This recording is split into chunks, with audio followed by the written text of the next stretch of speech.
welcome back to another Casper video. Today we're on episode 6 of looking what's inside my oldest car. So this is the Lambo here. I've turned it on and put some batteries in, and we're going to see how it drives.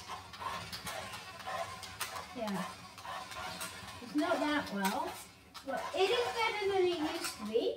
The cam says here's the steering wheel locks on because we didn't put the bed in, which I showed you in video 5. I'm doing the steering bits broken, so yeah. I'm going to move over. There's the Lambo wiggling.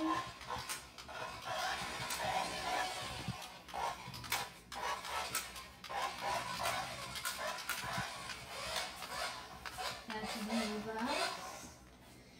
And that's the Lambo. So let's see underneath and see you guys in a brand new video.